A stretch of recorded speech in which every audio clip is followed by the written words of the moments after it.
আজি গোটেই নতুন অসমীয়া ল'ৰাবিলাকে আমাক কি লিখে যে দাদা যেনে তেনে অসমত IT ইণ্ডাষ্ট্ৰী এটা আনক। কোনেওতো হোৱাটছআপ নিদিয়ে যে স্বাধীন অসম আনক বুলি।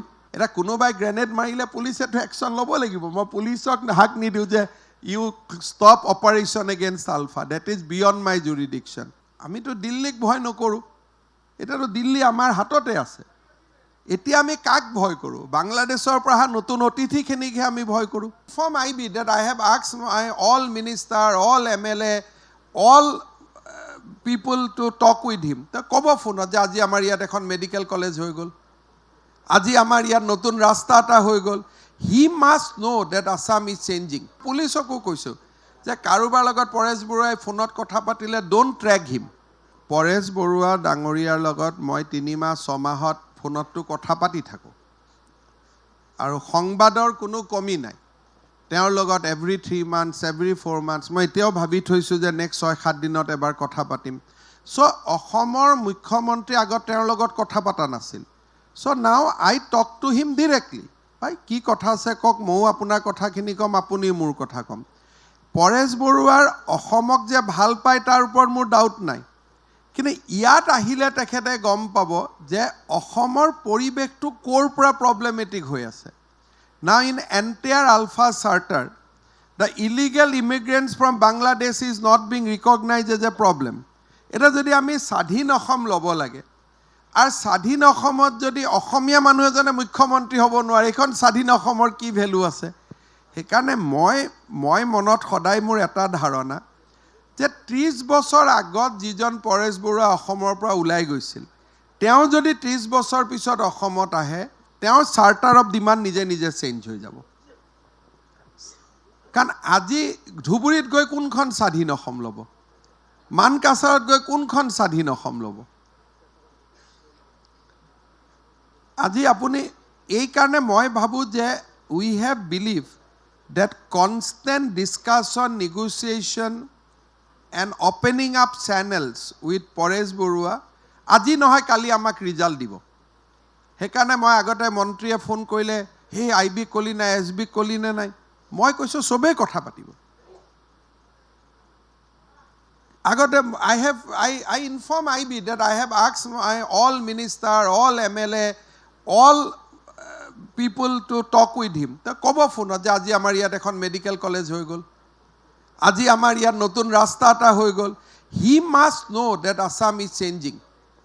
কাৰণ তেওঁতো য'ত আছে তাৰ পৰা অসমখন 2-এজন ফোন যাক কৰে, সেই ফোন কৰা মানুহকেইজনেও স্বাধীন অসমৰ সপোন দেখে।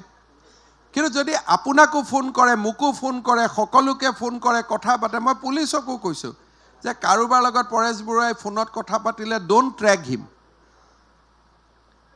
Late him speak to at least 10,000 people in Assam.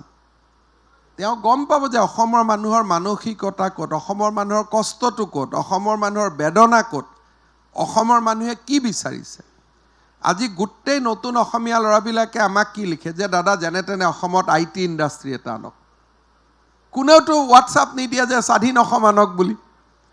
সেইকাৰণে মই ভাবোঁ যে 90% of the ULFA, those who form ULFA has come to নেগোচিয়েশ্যন।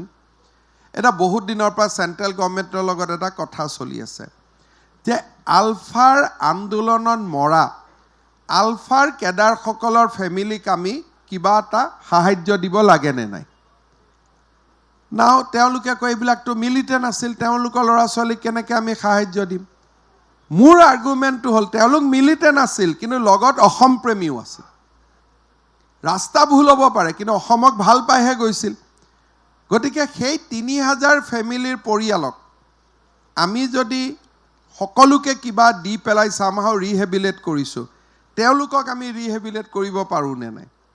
এইবাৰো আলফাৰ প্ৰ'টকে ডিমাণ্ড কৰিছিল, দিল্লীয়ে অন টেকনিকেল গ্ৰাউণ্ড মোক ক'লে যে ইউ ডিচাইড, আমি নকৰোঁ একো।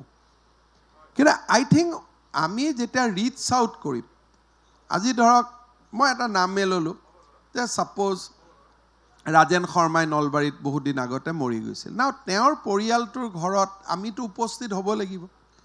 আলফাৰ মিলিটেণ্ট বুলিতো মাইনাছ কৰি থ'লে নহ'ব।